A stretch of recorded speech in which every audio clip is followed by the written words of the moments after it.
Senhores telespectadores, hoje viemos a Leiria.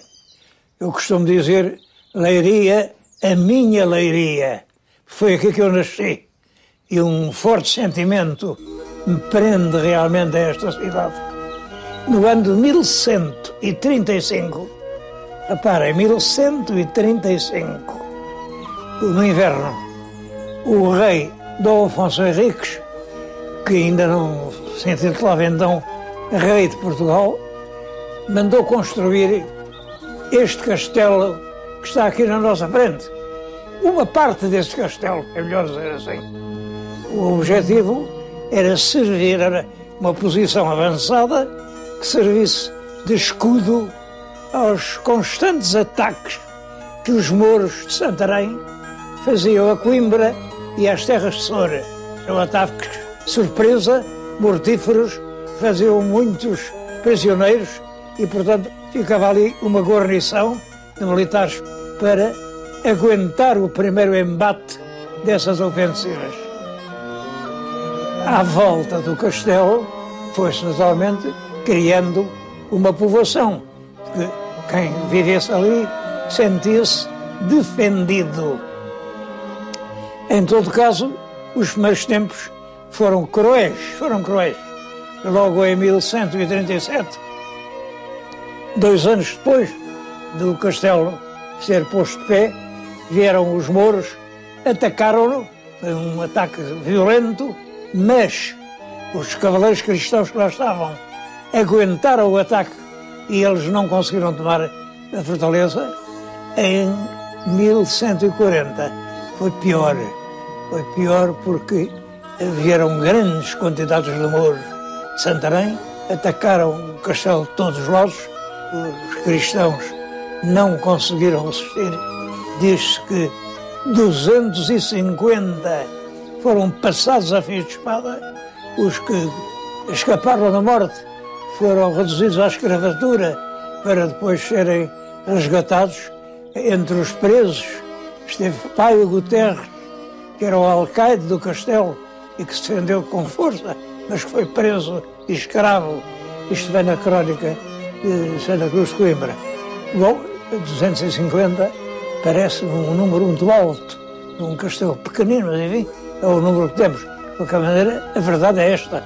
Foram tempos sangrentos, tão sangrentos que a Câmara de Coimbra, cidade que era inteiramente administrada por Dom Afonso Henriques, que era o rei e que tinha ali a sua sede, determinou que, em pedisse licença para ir combater a Terra Santa, só era autorizado a ir lutar no Castelo de Leiria ou nos castelos da Extremadura. E os que nesse combate morressem tinham tantas indulgências, tantos favores do céu, como se tivessem morrido realmente de armas na mão na Terra Santa a defender o Santo Sepulcro. Bom, é impressionante este facto de Leiria ter sido equiparada à Terra Santa. Era uma terra de fronteira em que mouros e cristãos se confrontavam constantemente. Bom, depois disso, a vila começa lentamente a descer em relação ao Rio Lixo, porque Leiria nasce nas margens do Lixo e junto do Lena. A cidade começa então a crescer. Ela, aliás, já tinha uma história muito antiga, porque Leiria tinha um passado antiquíssimo, que vinha desde o Paleolítico. As terras são úberes, são boas, e, portanto, instalou-se ali uma população há muito tempo. Descoberta mais sensacional dos últimos anos é do esqueleto do menino do Lapedo. Apareceu uma parte do esqueleto de uma criança de 4 anos que se supõe de há 25 mil anos. O que estamos aqui a ver é uma réplica do esqueleto dessa criança, feita pelo Instituto Politécnico de Leiria. Trabalharam aqui muito e com muita competência, e com um pouco mais tinham conseguido ressuscitar o menino do Lapedo.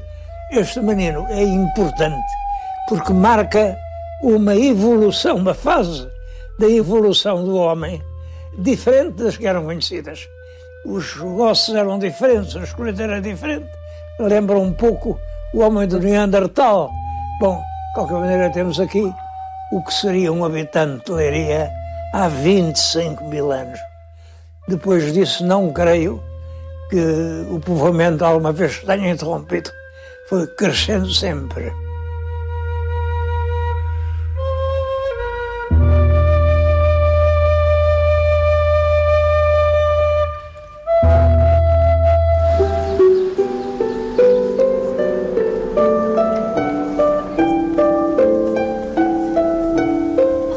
O desenvolvimento de Leiria no século XII e XIII é tão rápido que em 1254 o rei Dom Afonso III, o Bolonhês, convoca cortes para Leiria. Essas cortes são particularmente notáveis porque são as primeiras cortes em que pela primeira vez tiveram lugar e ergueram a voz os representantes do terceiro Estado, quer dizer, do povo. As cortes antigas eram a nobreza e o clero, que rodeavam o rei. Agora, povo, clero e nobreza são os três braços que constituem a nação completa. É claro, eu não tenho a certeza de que 54 seja a primeira reunião. Há muitos indícios de que Dom Afonso III, logo que acabou a Guerra Civil, tenha reunido cortes em Guimarães. O documento diz que foram os clérigos, os fidalgos e os outros. Estes outros só podem ser o povo. Mas, enfim, está oficialmente estabelecido. Foram as cortes de Leiria. Por isso, eu, em 1954, fazia 800 anos dessas cortes, tomei a iniciativa de promover uma comemoração nacional das cortes, as primeiras Cortes Gerais. Escrevi um artigo para o Jornal do Século, onde o meu amigo Acúrcio Pereira publicou com grande destaque. Isto provocou a adesão de vários jornais de província e depois a adesão do Governo, da Presidência da República, enfim, e foi uma festa que envolveu o país inteiro. Foram convidados e estiveram presentes os presidentes das câmaras de todo o país, mas todo, incluindo o ultramar. Vieram os presidentes das câmaras de Macau e de Timor. Foi uma comemoração grandiosa e muito bonita, muito bonita. Entre outras coisas, fez-se um banquete à noite, que nesta mesma sala, outro número foi uma conferência do professor Marcelo Caetano, lá embaixo na igreja de São Pedro. Creio que estes cortes tivessem sido lá, que era um espaço mais amplo que havia nessa altura e já estava construído. Essa conferência é o mais notável estudo que até hoje foi publicado sobre as cortes de Leiria. Tudo isso chamou a atenção para a cidade. Recordo-me até, foi por essa altura que a Câmara mandou pôr os primeiros projetores que iluminavam as muralhas do castelo. Estiveram lá poucos dias, porque algum colecionador de lembranças levou-os para casa e desapareceram. A Câmara depois pôs outros que agora estão a funcionar.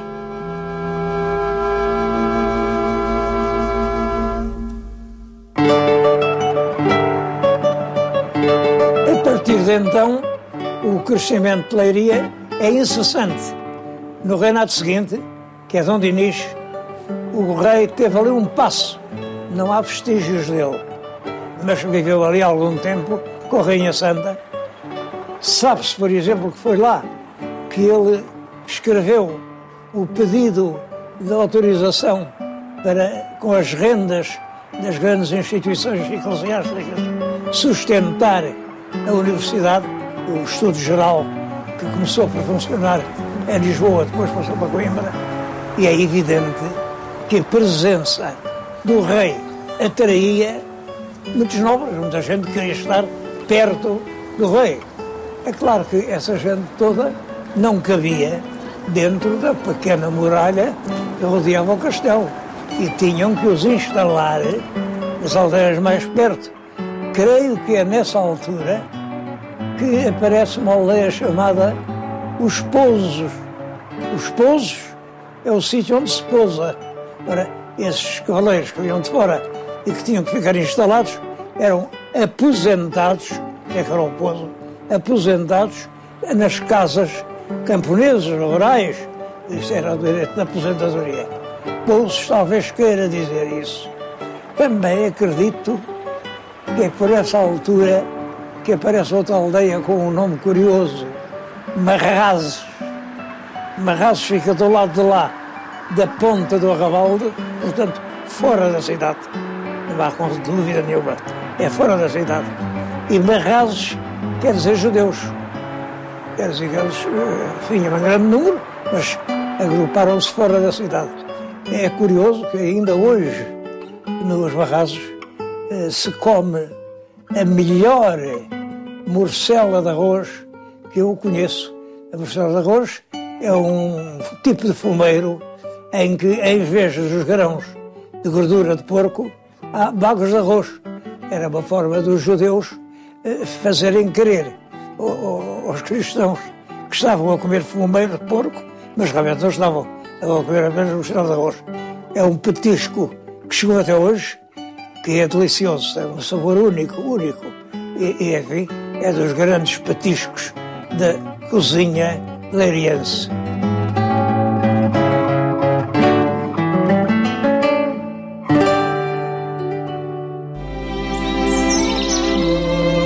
Já nessa altura, a população de Leiria era essencialmente popular, gente do povo.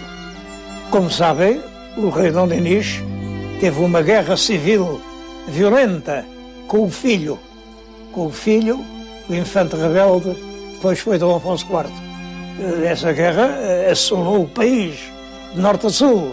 As cidades importantes era Leiria, que estava confiada a um homem da confiança do rei, a um Domingos, que era o copeiro mor, e em quem Dom Dinis tinha uma grande confiança. E disse-lhe, tu tomas conta da cidade.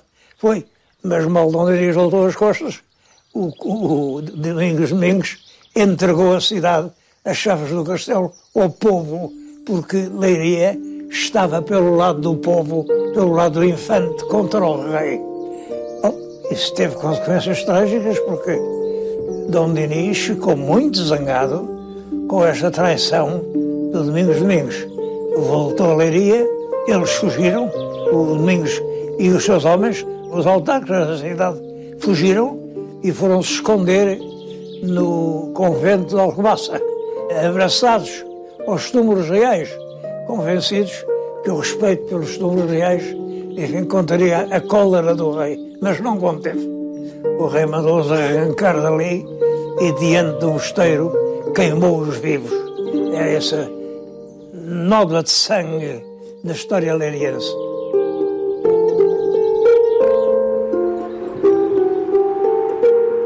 Entretanto, Leiria conhece constantes progressos.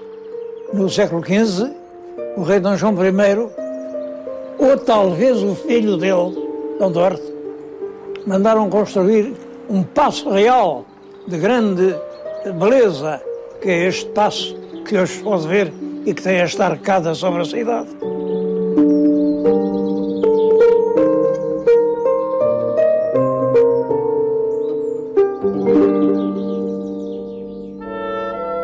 Em 1496 é publicado em Leiria o primeiro livro impresso, que é o Almanaque Perpétuo de Abraão Zacuto. Isto dá a Leiria realmente a honra de ser o berço da famosa arte da imprimição em Portugal. Pouco depois aparece a primeira fábrica de papel. O papel vem substituir o pergaminho, com grande vantagem, porque é evidente que um livro de pergaminho era incomparavelmente mais caro do que um livro de papel. A primeira fábrica de papel era em Leiria, nas margens do Lis, e ainda hoje lá está.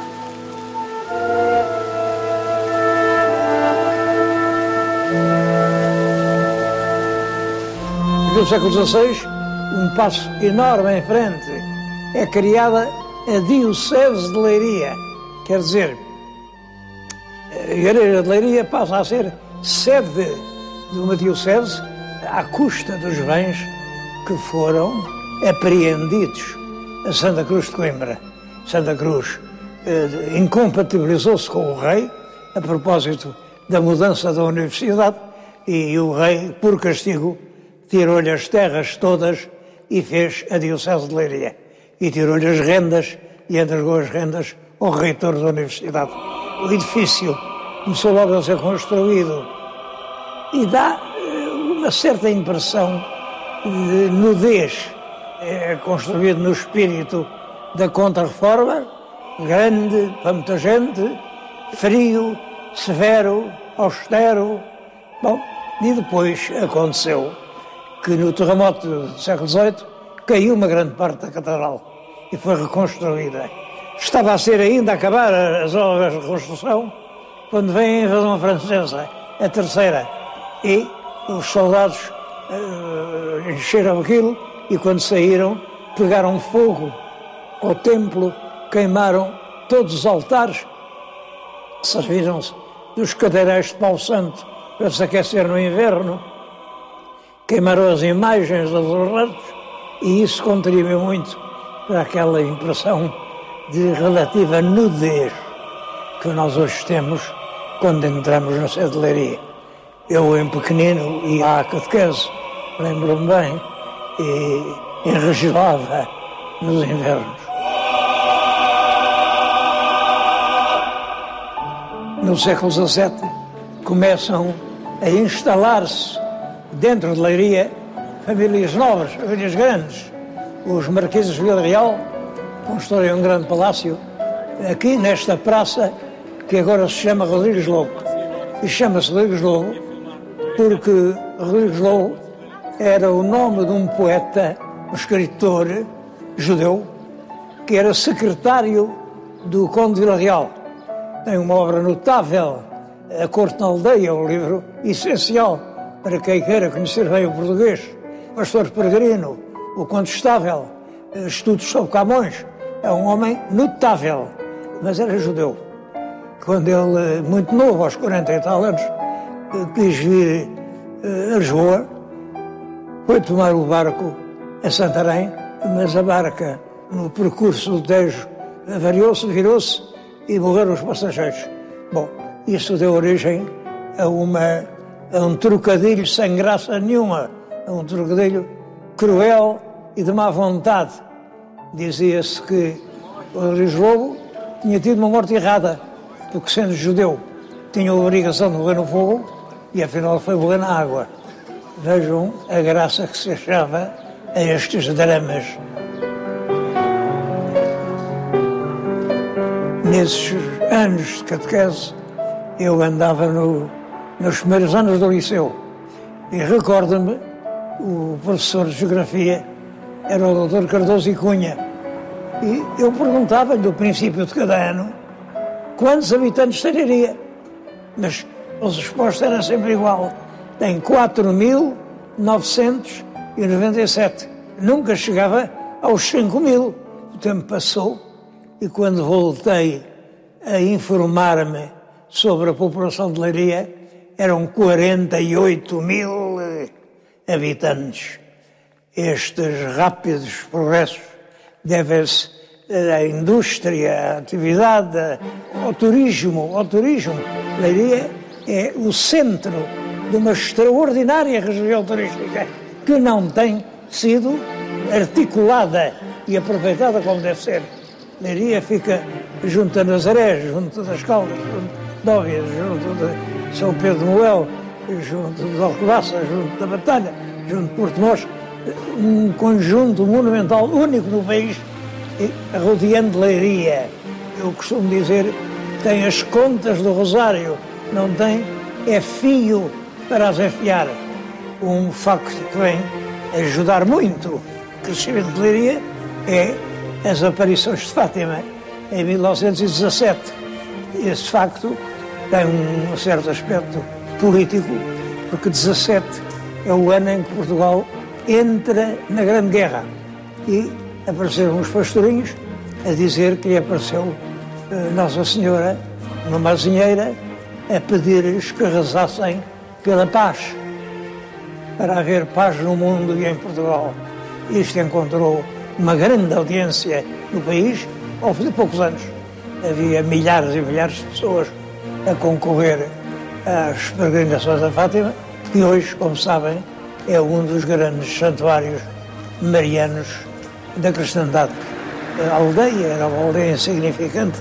Fátima transformou-se numa cidade enorme, enorme, com imensos hotéis, com comodidade e conforto, quase tão grande como Leiria, e veio enriquecer extremamente as atividades leirienses.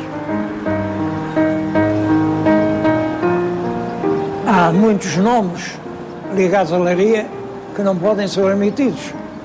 É preciso falar de Eça de Queiroz, que em 1870 toma aqui o posse do cargo de administrador do Conselho. Ele só foi isso por um ano, mas a cidade serviu de cenário para esse extraordinário romance, que é realmente o crime do Padre Amaro. Outro nome é Ernesto Corrodi, era um suíço, veio para aqui, para a escola industrial, apaixonou-se pelo castelo e passou a sua vida a trabalhar para a sua reconstrução. Uma obra notável que ele publicou são os estudos para a reconstrução do Castelo de Leiria, que é claro, ele confunde, mistura um pouco a sobriedade austera da Idade Média em que foi feito com o gosto romântico do artista suíço que Corrodi sempre foi. A obra tem já uma reedição facsimilada, portanto, fiel, exata, e bem parece, é uma obra notável. Ali há muito mais para ver. Eu, quando cá venho, perco sempre algum tempo a olhar para aquela janela do prédio, faço esquina para a Rua da Fonte Freire, no primeiro andar. Passei ali horas e horas a ver o trânsito na rua, que era pouco, mas a ver os miúdos jogar o berlinde, que eu não tinha licença de vir à rua para não aprender palavrões. Bom, com essas limitações maternais, eu fiquei assim, não digo palavrões, mas sei dizer estas palavrinhas com as quais estou a terminar.